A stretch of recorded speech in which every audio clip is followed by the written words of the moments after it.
All right, welcome to Dreamhack Austin in 2017. We're in Austin, Texas, eponymously named event. My name is Ultra David. And I'm Donka. And we got a good one for you today on the Capcom Pro Tour. Look, since this is one of the big events, a ton of people are here from all over the place. Well, it's really awesome because, this year we got a premiere. Last year was a regional. So, a couple players came out. But this year, a lot of the heavy hitters came out. Of course, you have the local Texas crowd, but then you have, your KnuckleDus, your Punks, and then even, I think, Bone-chan and a bunch of the other Japanese players are here. So it's going to be a fight. Yeah, of course. Right. So as a premiere, there are lots of points on the line. There's lots of money on the line. One of the things I like about how the tour is arranged this year in terms of the points, in terms of how well you do at an event, is that I feel like there's more of an incentive to go to each premiere now because you get more points even if you don't win the event this year than you do than you did last year, which means that you're not wasting your time if you get 8th place, if you get 9th place, something like that. It's still valuable to go. No, not at all. The tour rewards consistency a lot more than last year. They really listen to the players, and at this point I think it aligns a lot more with the philosophy people have generally brought up with how the tour should work. Yeah, absolutely. Which means, as you said, there are tons of players here from all over North America. You got people from East Asia, like you said. I know Phenom is here from Europe as well. Yeah, we have a big international contingent. Pools were arranged just a little bit ago. Haven't had a chance to check out what the final sort of list of pools was on that, but we'll get that to you throughout the day. I will tell you, though, that we're going to start off with somebody you might think of more as Mortal Kombat or Injustice NRS kind of player. Yeah, maybe so. Perfect Legend versus JTS. I actually play with Perfect Legend quite a bit online. Who does he play now? He played Akuma in 4 and Yun, and I'm not sure who he plays at this point. Looks like Urien? Yeah, I think he's been switching to Urien. Certainly Akuma was what he started off with when Akuma was first released and in Season 2. But, I think the thought was just that he felt like he could die instantly, and he didn't feel like he had enough control with that character. And if he needed control, I feel like Urien is one of the characters to go to. Yeah, and Urien's got over 1,000 health, so dying instantly isn't really a big deal. One big deal about Urien having over 1,000 health and having a 3-bar V-trigger is it means he's guaranteed to get it pretty early on in his health bar, which means that, he is a safety net and the V-trigger comeback, so really, really scary, even when you have a lead on him. I will say, though, I feel like Rashid is one of the better characters at forcing people to V-reversal and get out of situations, just because his pressure is so strong. So I feel, has to deal less often with the kind of craziness that a Urien can bring out. Not only that, but Urien needs a meter for the EX headbutt to get out of his tornado pressure a lot of the time, so Rashid's generally considered one of the stronger characters versus Urien. I feel like Rashid is one of the characters that's strong in the game. Oh, just period. Period. For sure. End of sentence. Anyhow, even while we were talking, Perfect Legend has already taken the first round, so proving the matchup he knows on his own. Yeah, Perfect Legend is always willing to play risky. You saw the headbutt from him earlier. There it is again. That's the kind of style that he brings out. He wants to force the opponent to make bad decisions. If he makes an occasional bad one, that's just part of the game plan. It's no big deal. Definitely, and you notice he spaced the tackle just far enough to where he may not have been quite punishable by a jab, letting him do the EX headbutt to beat the medium. Yeah. Kind of a common trap, but it works all the time. Yeah, yeah, you can see it did. So Carl, a.k.a. Perfect Legend, doing all right. First win for he did play pretty well in Street Fighter 4. Obviously, that wasn't his forte. But since MKS has started to slow down, and before Injustice has come out, I know this game he's been playing most. JTS finally is in the corner, gets with the overhead. The overhead's actually only 0, but because Urien only has slower normals, he can't challenge afterwards, making it a good option. Oh yeah, I love this pressure right now. Ooh, wow, okay. Worked.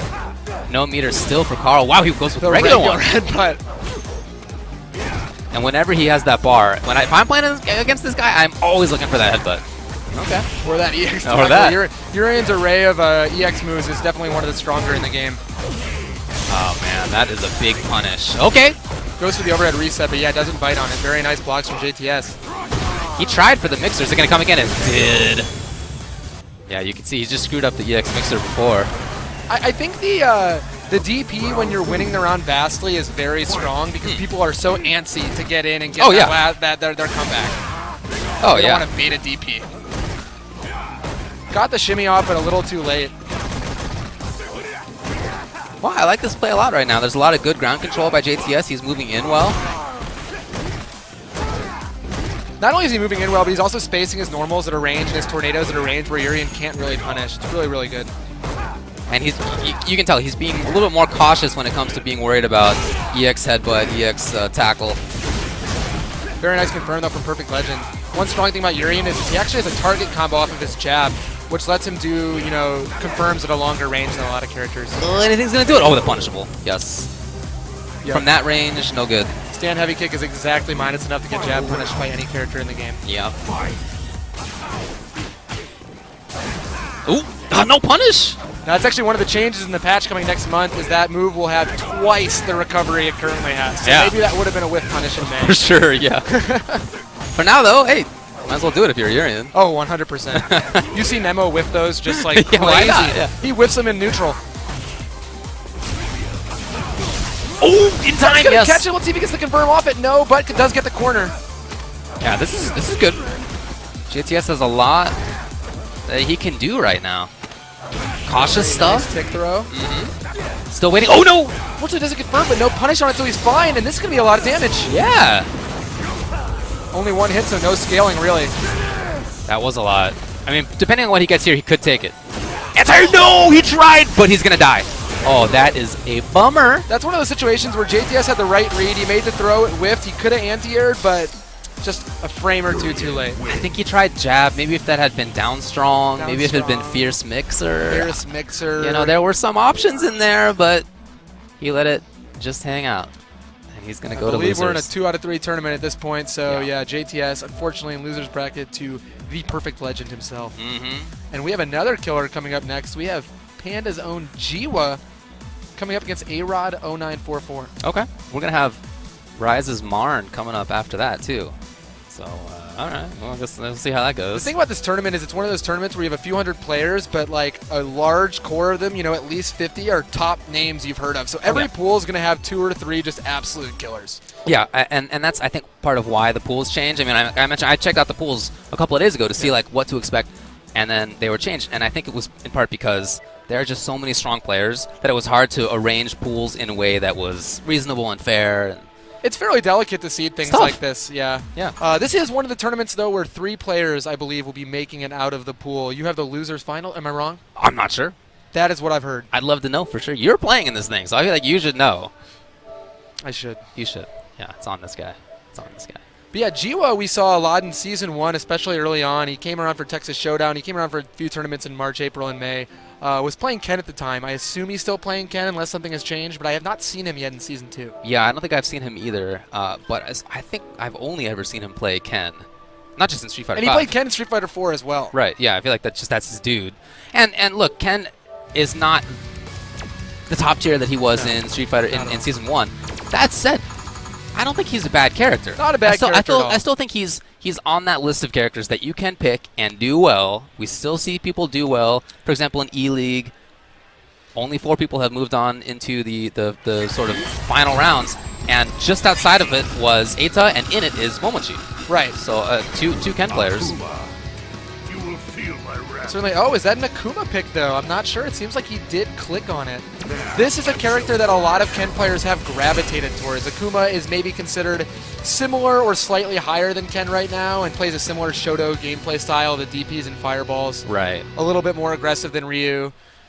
Kind of works out for Ken players, I think, if they think he's better this version. Yeah, I do think that if you're willing to play, what you want to play is that more grounded, patient game, I do think that Akuma is more of that character than Ken is. I don't think that he's fantastic at it myself. I know some people think that he's very, very strong. I love the damage he has, that's for sure. I think some of his mix-ups are good.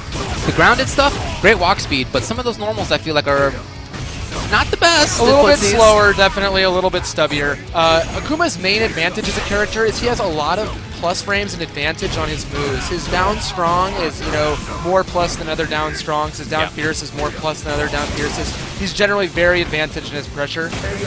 Wow. Well, that all went really well. He's one of those characters who I think with the removal of the jump back OS will be much, much stronger because of the advantage on his normals. What an interesting idea for the start there, just with the Fierce confirmed it. Jab confirmed just out of range, but doesn't get punished for it. A-Rod with nothing.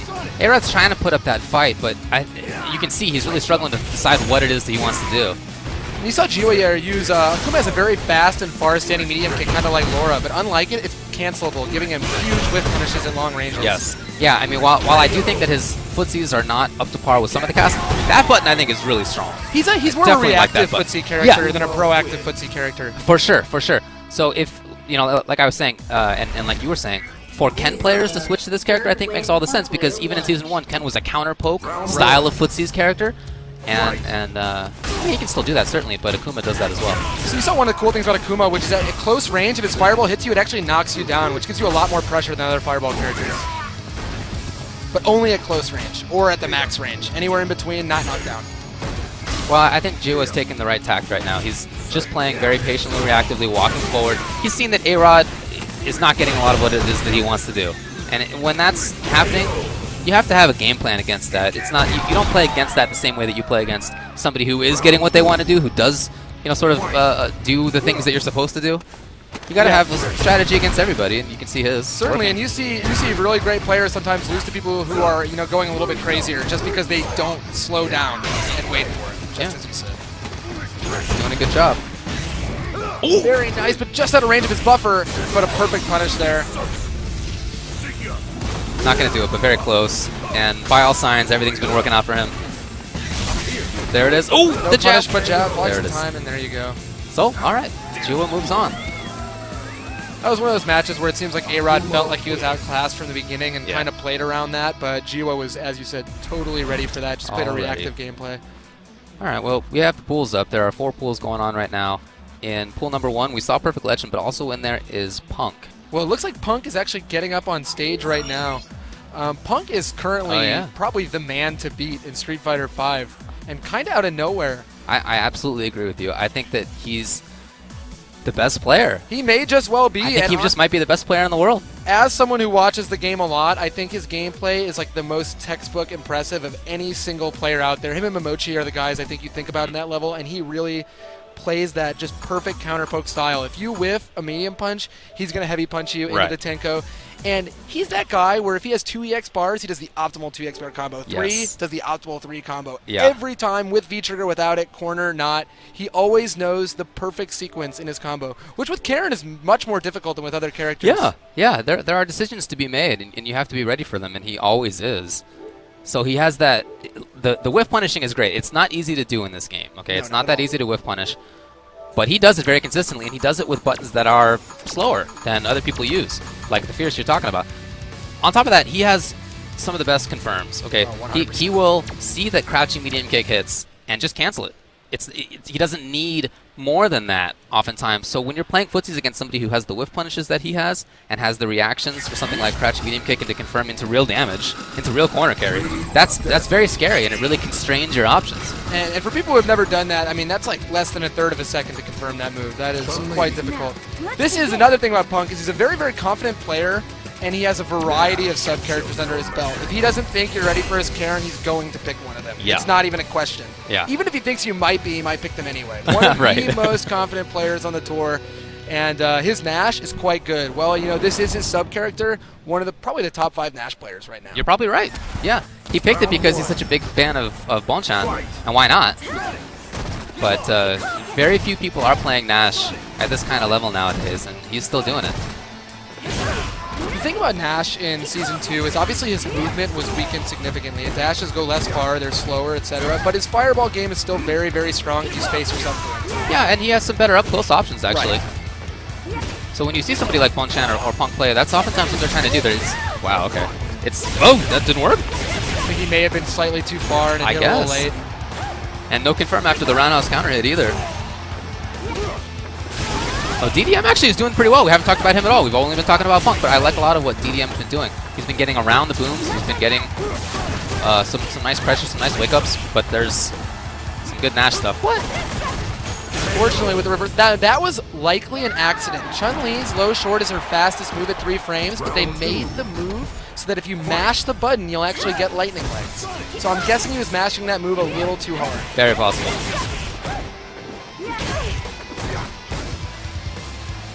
Chun-Li's a character that got changed a lot too. She was maybe the best in Season 1 and is definitely not right now. But I do like some of what we've been seeing out of some Chuns lately. There's a little bit more offensive play rather than the mid-range, controlling with stand fierce and the like, controlling with anti-airs. People go in a little bit more and it seems to be effective, I guess. One thing that Punk is taking advantage of in the change is that her anti-air was weakened significantly here. Standing light kick was her main anti-air, and you saw Punk getting off one jump in and completely just mauled DDM. Right. Yeah, that changed very fast. And another thing about Punk is how quickly he will adapt to situations. So he saw that DDM was jumping around, was not playing the slow, patient Chun-Li game, was definitely going in. And some of the anti-air attempts that Punk had weren't working. I think he probably just said, screw this, I'm not going to play the defensive patient game. That's not, why bother? I can go in. He did. DDM smiles, though, going into the second match and starts with a stand heavy kick. Nice confirm. That was probably the best possible option right there. That was pretty sick, actually. Maybe a dash. Fortunately, another lightning legs on block. Punk will always punish that. Yeah, that's just kind of unfortunate. And he Missed the fierce. DDM has been very aggressive on his wake-up bird kicks at this point, and Punk is just heavily adapted to that. Yeah. I really like the way he used V-trigger to get back the corner there in the middle of his combo. Still controlling. Oh! There's those low short mashes. Interrupted. You see Punk really trying to move forward. He's not just playing that keep away game. What? Okay. Now, Nash's medium kick sight is one of his best spacing tools, but at this point it's punishable at a lot of ranges. Punk and Bonechan are two of the best at making sure they're at that max range where it's still very difficult to punish. Yeah, there are some characters that get guaranteed ones, but I don't think Chun is one of them. Actually, maybe EX Legs. EX Legs maybe at that point. Probably Yeah, does it work. probably does work. Or Super. Definitely Super. I don't know. Oh, yeah! Chun-Li's hitbox just a little too high off the ground for that one. I don't think Punk's sweating it too hard, though. No, he seems fine. Great block. Still pressuring well. Wow, that was really sick. DDM, you can see, is struggling to find anything. And there's still plus on block. DDM mashing anyway. There was that interrupt. This time it did work. So here's the V-trigger. You can see how worried he is by how well he backs off. Typically when Chun activates, it's time for her to make things happen, and it was just right, but very nice anti-air doesn't get the full conversion combo off of it. Big chance! Didn't see it in time. Oh man, that could have been the round there too. And Punk not content to just sit back. He wants to get in there and win this right now. You see him take absolutely no chances on the EX Bird though, and then he backed off. So he's still willing to play this game away. He has trigger. You know, boom trigger can come anytime. I think that's what he's faking right now. Oh, but very nice heavy punch to stop the boom trigger. Great block. And DDM, I love how he dealt with that. I really like it too, and I'll talk about that a little bit after this. Moving forward, could have gotten under boom. No, tried it, and it was maximum. For the last frame. Try it again there. I think Nash is the slight life lead right now. I think you're right. Oh, there it is. DDM gets around. I really like the whiff punish in the presence of mind there to get him on the ground after that. Nash, of course, does not have a reversal, so it's a little less scary. You know you can try to go for that meaty. Hey, you know what? He tried EX Legs. Didn't work. That's going to be a punish again. Yeah, like you said, Punk is just ready for all these situations. He will always get the punishes. I really like the V-reversal there on the down heavy punch. That move is normally super plus, but if you V-reversal it, you obviously take back your turn. Big chance. Really nice reaction to the fireball. There we go. DDM doing some good work and still maintains no too far. Everything could change now. Back throw into the corner. Doesn't bite though. Nice presence of mind. Just block on wake up. EX Legs catches him out of a jump. Wanted something big there. Didn't come. Punk didn't take the bait. Oh, here's a big chance for him. Reacts perfectly. Yes. Probably no trigger now for Chun. Anti-air? Jumps Okay. up a nice stand light kick. Nice. DDM definitely can still do this, especially if he finds it. Oh, the fireball game perfectly reacts. Punk's so good at following these booms. So at the end of the game there, you saw a couple of great boom sequences from Punk. At one point he followed it, and DDM's so scared, right? He wants the V-reversal, he doesn't want to get overhead, he doesn't want to get load. Punk reacts to the V-reversal knowing he's going to have to block something and throws it. Yeah. The second time he walks in, he throws a fireball instead to counter it, reacts with the medium sight. Right. And before that, the attempt by Chun was to jump over the boom, and that was followed up by Nash Crouching strong anti-air was ready for that. So there are all these little things that Nash can still do around the projectile. He still has strong situations there. Yeah, any character with a slow-moving fireball like that, you'll notice about the best players is they're always going to react the right way after throwing one. Yeah, they put themselves into these situations, and that's about being ready. And Punk is as ready as they come. For sure. All the situations. All right, well, we're going to take a short break. We'll be back with more after this. Looks like KnuckleDu is going to be coming up soon, so you will definitely want to stick around for that.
Capcom Pro Tour 2017, presented by PlayStation 4, brought to you by Zowie, a brand by BenQ, the official monitor of the Capcom Pro Tour.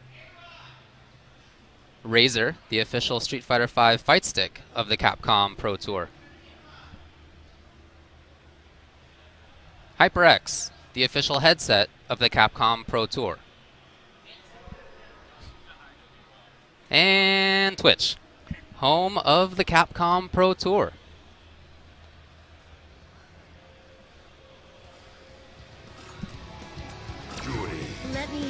All right, so right now we have Darth Scaro, who is actually a local Austin player. I believe he plays Jury. Ah, sweet. So he comes out to the arcade UFO Rambats. Definitely, knows his combos, knows how to play. Definitely not on the level of his opponent. Ah, well, few people are. Few people are on the level of Liquid KnuckleDu. I would say maybe almost none. I think that's accurate. We mentioned before that we think that Punk might be the best. Certainly, he's in that conversation of the best. But look, KnuckleDu, as the reigning Capcom Cup champion, he obviously is in that conversation as well. Round one. All right, so KnuckleDu may have picked Birdie. It looks like he did. It looks like he did. I have never seen this out of KnuckleDu. And not only that, but it just seems like a weird character for KnuckleDu. I know he plays Mika and he plays Guile. Two pretty different characters, but still, I feel like Birdie is a different beast altogether. Well, Birdie's been this. I think Marn kind of started the discussion of, is Birdie actually really good, after Problem X actually won a major the other week with him. So I'm not sure how much of that is trolling, how much of it is true, but the character definitely has a lot of tools. I was talking with Mena RD, very, very strong Birdie out of the Caribbean, and he said that he thinks that Birdie only loses 3 matches. Interesting. That would definitely mean he was quite the strong character. Absolutely. And KnuckleDu's Birdie seems to be doing just fine. I mean, this is a character where if you have solid fundamentals in this game, you probably will do pretty well. He has obviously the longest pokes in the game, probably other than Dawson. Right. Strong anti-airs, really good mix-up game. He has all the basic tools there. His weakness is mostly, once you've gotten in on him, his defensive options are a little weaker. Right. He is slow in movement if he doesn't have trigger going. But, yeah, I mean, I feel like he's pretty good. I've never felt like he was a terrible character, so I don't know. But, yeah, I mean, honestly, the reason I was talking with NRD is that I don't know enough about Birdie in Season 2. I know what his changes are, but I have, until Mena and until Problem X won a couple tournaments with him, I hadn't even seen the character in Season 2, so I don't know. So one big thing about Birdie that you'll see KnuckleDu do a lot and has done a lot already is that his jab is the range of a medium, but the recovery of a jab, making it one of the hardest to punish yet longest pokes in the game. Man, interrupted. Darth Scaro had a chance in Super. Do with the delayed attack. Wow. Still going in. And once Birdie has you in the corner, obviously you can't walk out of that huge dolphin chance! dive. And Yes! an optimal combo from Darth Scaro. Really, really heads up play there, punishing that for all the damage he could get. And no meter spent. He had the super, could have just taken it, but very, very smartly saved it. And he's in a good spot. So he's managed to get the V-skill charge off at this point, but none of the Fuhajin charges. Jury, a character who needs to obviously store up a couple of her moves in advance. Ooh, that range was just out of where she wanted it to be. The corner dominance from KnuckleDu. Safe stuff. Yeah, you know, that's a very common thing that birdies will look for. Still harassing in the corner. Wants that stun! Well, really, the death. And now Scaro, maybe a chance. All right, KnuckleDu waking up. Any even slight touch will kill Jury at this point, although V reversals cannot kill. That can! It's a can! And the overhead! KnuckleDu did such a great job in the corner there. You know, Birdie's normals, as I said, are really hard to punish, and they have very small boxes with which you can hit them on startup. So if he does a normal on block, even if it's minus and you try to whiff punish it, he can just hit another button right after, buffered into the headbutt, and you're right back in the corner. Yeah, when he comes in with that EX dash punch, it's only a -2. And he was at this range where it's hard for people to counter poke after that. Like, you can't, very few characters can punish it outright, but on top of that, you just can't really take advantage of it. So oftentimes people will look for, as the birdie, the whiff punish stands strong against the counter poke. Exactly what Du brought out. It's a concept kind of unique to him where he can be minus and still somewhat at advantage. I feel like we're talking about Birdie a lot after having said, I don't know, is he good or not? Seems pretty good right now, but it is KnuckleDu. It is KnuckleDu. And Jury, look, I think Jury is a very fun character, but you mentioned, I think one of the problems for her is she has to spend a lot of the round charging up, whether it's with the Fuhajins or with the V-skill. She's not playing the game she wants to play until, 10, 20 seconds into the round oftentimes. Not at all, and another problem for her versus Birdie is that when she's charging those up, she's totally vulnerable, and Birdie's huge normals are going to be enough, or his rush punch is enough to, punish her every time. Ah, man, there's that jab. This should be it. No! No! Okay, make it cool. All right, walking in. Goes for the frame trap string. Du has not really been mashing on defense, though. No, he's been very patient. I don't think he's felt threatened enough. Can comes out. No, it's not a projectile. It's not going to... Yeah, it's like its own entity. It just doesn't disappear until it's been blocked.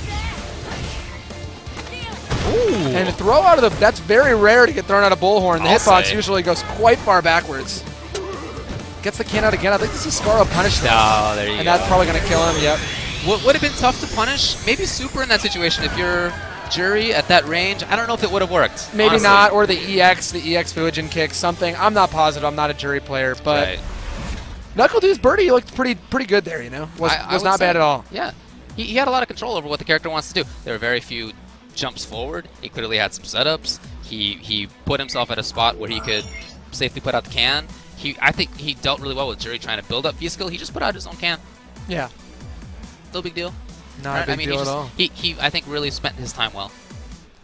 The can, yeah, as you said, the can is something that really forces Jury to be on the lookout because she's sitting there and she wants to charge, but if she's charging, then he can throw the can. Exactly. And if he throws the can, then he's basically in for free, and that's really, really bad. That's very annoying. It's very annoying. You want to jump forward, but he's got a couple of good anti-airs. Oh, he's got really good anti-airs. Not quite as strong in this season, although they will be soon again. Yeah, I think Strong got nerfed a bit, buffed again. Not that it's bad, obviously still good, but yeah. All right, well, KnuckleDu moves on. We mentioned he's one of the best in the world. Definitely going to be looking at him to move forward. But up next, I guess we're going to have Haani versus Stealth. But before we actually get into that, let's talk a little bit about who is in the pools. Okay, yeah, let's do that. We have the pools up now. So in Pool A1, that's the pool that Punk is in. We saw him. We talked about him. Perfect Legend is in that pool as well. Stupendous Zangief from Southern California, one of the best Geefs in the country, also in that pool. CJ Truth, a player who was very strong in Street Fighter 4 at times, has taken a lot of time off to play hockey. To play hockey? And other stuff, the Floridian. Okay. In Florida? That's right. Interesting. Yeah. They have 2 teams. 2 teams. Anyway, yeah, he's still good. And we've got a couple Texas names I've seen here from other games. We have Busby, who made 9th at EVO one year in Marvel vs. Capcom 3, so definitely a verse fighting game player. And Starboy, an old school third strike player, who made top 8 at EVO one year. It's a pretty good resume. Pool A2 has F3 Alucard, extremely strong player living now in New York. Haani, player we're seeing right now. Certainly one of the best in the world and has been in many different games over 2 decades. And Haani right now is playing versus Stealth. He's one of the stronger players in the North Texas region. Definitely one of the smaller regions, but he is a versus Rashid and Fang player. So those are the 2 characters he plays, switch around depending on matchup. Mostly been playing Rashid in Season 2 due to some Fang's nerfs. Makes sense. Yeah, Rashid very strong right now. Fang on the lower end of things. You know, Haani in Season 1, he was often in that top 8, and it just felt like he never got the big win. Right. But that has finally happened for him in Season 2. And really great awareness there. If the tornado hits in the air, you can juggle with that Eagle Spike. So high damage combo, honestly, just for zoning. I really like the movement right now by Stealth. I think that's one of the big advantages that Rashid has in most matchups. It's hard to set the pace better than Rashid does. Right, so Rashid has tied for the fastest dash in the game, tied for the fastest jab in the game, and the most plus on block jab in the game. So that combination with his good jump means it's really hard to read and keep him out. Well, keep out is not really what Haani wanted to do there. No, he wanted to get in. Yeah, I'll say. Speaking of movement now, wow, okay. Oh, hold on, this could totally change. Stealth. Corner Rashid, one of the strongest characters in the game for sure. Let's see if, and that hits. One more mix-up. Oh, he did it, he did it. So that overhead is exactly 0 on hit, so there's really no mix-up there, and Haani knew it. Yeah. Well, that was very close anyway. I like how Stealth played the start of the round. Look, Necalli in V-Trigger is just something you're going to have to deal with, but I felt like Stealth dealt with it reasonably well. His neutral game was great. He literally got jumped in on once and ate another corner combo, and that was 80% of his life. And then he ate a DP. I mean, rounds like that happen. Sure. It's a big part of why Necalli is still very, very strong, by the way. Oh, yeah. One of the strongest characters in the game for sure, and so is Rashid. This back and forth part of the movement that I like from Stealth is, oh my god! Okay, well. That's such an integral part to beating Rashid, is being able to react to those EX tornadoes and get through them, and Haani did just that with the super. Right. If you can avoid having to spend view reversal against Rashid, if you can spend regular meter, I feel like that's something you'll do all the time, especially as somebody like Necalli. Yeah, because you keep your V-trigger option while getting more damage. Of course, the trigger's so important for this character. Okay, Eagle Spike hits. I mean, the round is pretty close at this point. The right combo could come close to ending it for Stealth. There's a lot of dancing by Stealth. He doesn't want to get caught by those seismos. He's been pretty good about evading them. Right, Rashid's walk speed is decent, and he's been doing a real good job of using crouch heavy punch at ranges where Necalli just has no normal that can threaten. Yeah, for all the strengths Necalli has, he doesn't really have that strong footsie range normal. No, not at all, but that's the perfect combo off a die kick, just plus enough to get that jab into EX Tom combo off. Okay. And we saw a few cool setups out of Haani there. When Necalli is in V-Trigger, he gets more active frames on his normals, which means they last longer. His standing Fierce Punch actually gets 5, which is way more than average, and means he can cover both wake-ups super easy into a crush counter. Little dashing, dancing away from Haani there. Wow. So I think maybe one of the adaptations Haani wants to make there is his own movement, his own tricky stuff. Really nice counter hit confirmed there from Stealth, getting off the stand medium kick. Oh, tricky! He didn't see it. Oh yeah. My lord, Rashid's going crazy. No, I don't know what that was That's about. Too crazy. Chance now. Really great mix-up from Stealth here. Haani's scared in the corner for sure. Yeah, this is looking good. He backs off to get his trigger up. Haani takes damage. Punished by the seismo, and he got less out of that than Haani did. I think you're right. Yeah, I really like that. Very few characters can attack underneath in that way. Haani did it. Really nice. Catches the jump out and doesn't fight on the mash after. Super tough situation now. This is going to be 0 safe. on block, yeah. Haani has super for chip out if he wants. That's what he does. So he's now at match point. I respect that play, obviously. This is a game where if you have that much health, you can die just as easily as you can kill them. So spending the meter, you get it back pretty quick. And he's more V-trigger, based than meter-based anyway. Yeah. There's a lot of volatility in this game, so if you can control some situation, even if it's resource intensive, I feel like you do it. 100%. A round is better than a super bar. Unlike maybe Third Strike. Yeah, right. Yeah, that's true. It's different situations. Confirmed here by Stealth. He's going to get the corner. Really great combo here, but loses the corner and gets caught on the jump out. I think a lot of Rashids do that. Haani was totally ready for it. Oh, that's going to be punished. That's going to be kill. There were definitely moments in there where I felt like Stealth was controlling things well. I think back to that first round where I felt controlled a lot of that round. And he, as you said, got jumped in on, and then one more mix-up and a Dragon Punch, and that was it.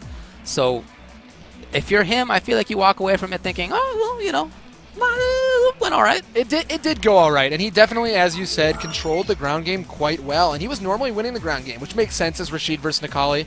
But unfortunately, under pressure, he just made the wrong guess most of the time, and you know, Haani is not only making the right guess, but he tends to play a risk-reward game such that it's likely that he will make the right guess. Yeah. And that's a big part of fighting games. Of course, and his character deals a ton of damage.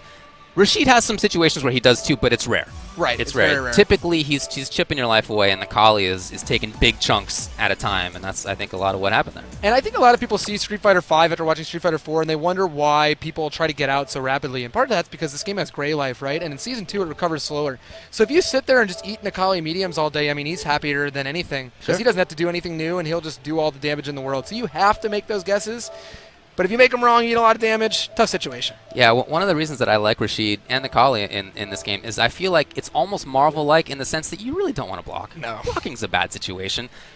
Not only because of the great damage building up, but because there are not good defensive options. Yeah. There really are not. You can get out. Both these characters have invincible reversals that they can use, but if they guess wrong, they're just going to get busted. So, and those characters both have crazy crush counter punishes. Absolutely. So if you can avoid that by dashing around, controlling in the first place, having strong movement, that kind of thing, I feel like that is a big benefit. Yeah. And Necalli and Trigger, Rashid normally, I think two very strong characters like that. And Necalli's V-trigger punish is notably the strongest in the game, and it just makes it so scary to DP versus him, despite the fact that that's one of the things you really want to do versus such a heavy offensive character. And this is probably one of our first more marquee matches coming up. We have Perfect Legend, you know, as you said, an NRS player known mostly for that, but, you know, really strong showing in his first match here versus CJ Truth. Yeah, CJ, we said, was strong in SF4. Fight. I'm not sure. Well, they're checking buttons right now. I'm not sure how well he has kept up. I know he's been playing again, but, you know, how seriously, how much, I couldn't really tell you. So we'll see what he's looking like. I think a lot of the Fei Long players were the type to, you know, really favor the ground game. Obviously, Fei Long had a very strong ground game, and they're the type of players to, you know, play that fundamental-based slower game. And Cammy really works well for that. You know, despite being known as kind of a dive kick character, her big strength in this game is her walk speed and her normals. Just simply her footsie game. Yeah, I really feel like the dive kick is the icing. The dive kick can force situations, or you can set up the dive kick with her good ground control. But I wouldn't describe her as primarily a dive kick character in Street Fighter V. Urian, of course, very strong as well. We saw Perfect Legend do some good work before. Former MK9 EVO champion twice. All right, so this matchup is, I mean, obviously between two very strong characters. The footsie game is, I mean, Urian's footsies are actually quite good himself. Both have very long-range standing medium kicks. It's going to be one of those things where they can feel each other out half screen. You see that grounded stuff from CJ right now. This is, wow, okay. Buffered it in, I'm sure. Gets the throw pressure. Cammy notably has one of the least advantaged throws, so she doesn't get as much of a mix-up on it. Ooh, whip punish. I think Carl was just off on the spacing he wanted. Cammy with those long strings, 4 normals every time, so scary. We talked about great damage, and I feel like she's one of the best at building it, but that said, Perfect Legend has control. I mean, a lot of people would say Urian's winning the round at this point, but not anymore. V-reversal's right out, and now she's between two hard places. Trying to force the situation was Perfect Legend. Oh, yeah? CJ just built it! Gonna take the round. Yeah, you know, I really like the use of V-reversal to get out of the corner. That was perfect. I think Perfect Legend was just thinking, hey, I got the corner. Might as well get the Aegis set up. That works on most characters, but some of them in the cast have V-reversals that get them out. Cammy's one of them. Yeah, Cammy is the only one that switches sides and does an attack, which makes it really good in that situation. Even on block, it's safe in this version, so yeah, really good. He's spacing those dive kicks perfectly where you can't punish with that jab. There's just that spot, and where CJ is standing is really where she's strong at it. Where the dive kicks count, where the normals count, where whip punishes count. That's a very strong spot on screen for her. Yeah, CJ's been using the walk speed of Cammy to constantly be in the range he wants to be in. Obviously, Urian, you know, has really great moves, really great offense, but his walk speed's worse than Cammy, so it's harder for him to place himself properly. Yeah, and you see the way that Carl's been playing is backing up. He's willing to do that. Well, I guess he didn't like how it went, so he goes to character select. We'll see if it's a switch or if he just wants to take some time, but I know he also plays Akuma. Maybe that's what he's going to here. I'm not sure, honestly. I mean, anyone's guess is as good as mine. It looks like he's thinking about the switch at least. You know, he's not hovering. Oh, Cammy. Oh, I've never seen him go with this character. It's quite the move. I've seen Akuma. I've seen Vega. I've seen Urien. I haven't seen Cammy. Cammy, for sure, one of the simplest characters in the game. Like, the least complicated combos and setups and etc. But, you know, it's interesting to counterpick someone with the same character, especially after losing that one. So, Yeah. you know, we'll see how this one goes. Yeah. Carl can be a risky man when he's got a Dragon Punch under him. Oh, yeah. But you see him backing off again. So I was wondering if that was just the Urien thing. But no, he moved backwards, and CJ took control. I really like the way CJ plays neutral. He sits there and waits, and if you dash, he presses the normal, and if you jump, he presses the normal and then anti-airs anyway. It's very Fei Long-like. Cammy actually has one of the fastest anti-airs in the game. Her back medium punch is yeah. only 4 frames. It's as fast as a jab. So, I mean, she can afford to whiff a normal and still anti-air you, and that's what he's been doing. And really not taking any risks right now. Again, very Fei-like. He's just standing there, willing to wait it out. That is not what Carl likes. He likes to get in there and make things happen. It's a big chance for him now. Yeah, great punish there. CJ misses his buffer for the first time this game, and Carl gets another buffer down. He's winning this round pretty handily. One more hit will stun CJ for the win. Oh, he just got a little bit too ahead of himself. Yeah, CJ with that's excellent spacing. And you've noticed lots of Cammy players, most at this point, are saving the second EX move instead of going for the second extended combo. They really want that setup. Both are gone out of the V-trigger. Both have super. They're both extremely dangerous right now. They can both take the round if they find a hit. Oh, and with the jump in, but no punish. There it is. I really like the idea to use the super there from Carl. Super heads up. Oh, yeah. As we were saying before, you take that round rather than save the super. Too much could go wrong. Too much can go wrong. And you know, meter built back very quickly in this game. It's generally not a huge misstep. After all, that was the first round. They both had built super. So Perfect Legends Cammy pick going pretty well so far. He's really been fighting toe-to-toe on the ground. But you can see his preference for moving backwards a lot in footsies. It's obviously a big part of playing footsies is to move backwards outside of your opponent's buttons. But to move backwards consistently it's a style that some people like to play, but it can be risky. It's predictable, right? And because it's predictable, CJ Truth is throwing those dive kicks at the walking back in such a range that they're either safe or plus. Right. You can see him pressing buttons more now after his own dive because he wasn't doing that at the start. This is the punish. CJ Truth totally dominating this round. Reads a DP, reads another DP. I think there was a DP earlier in that round from Carl, but it was thrown. I feel like I saw the startup of it at some point. Yeah, not fully invincible at this point. I think only the light one is thrown. Don't quote me on that. Could be any one of them. All right, and staring at each other's faces. CJ Truth whiffs another jumping light kick. 3 times he has screwed up the dive kicks, and 3 times Perfect Legend has not gotten the punish. Pretty hard. You only have a couple frames, but yeah, you should be doing that for sure. You really want to. Yeah. At least anti-air it. Oh. Miss buffer. That's like round changing right there. Huge. And the optimal punish right there. Could have even gotten the EX. That's gonna stun, and maybe I'm not sure if this will kill, but it'll be close. She has 6 corner combos. Yeah, there it is. There it is. And so one of the Season 2 changes is that combo will actually be available mid-screen. That's pretty wild. You can technically do it if you care cancel you have to already, carry. but it's pretty tough. It's pretty tough. So that's going to be more doable.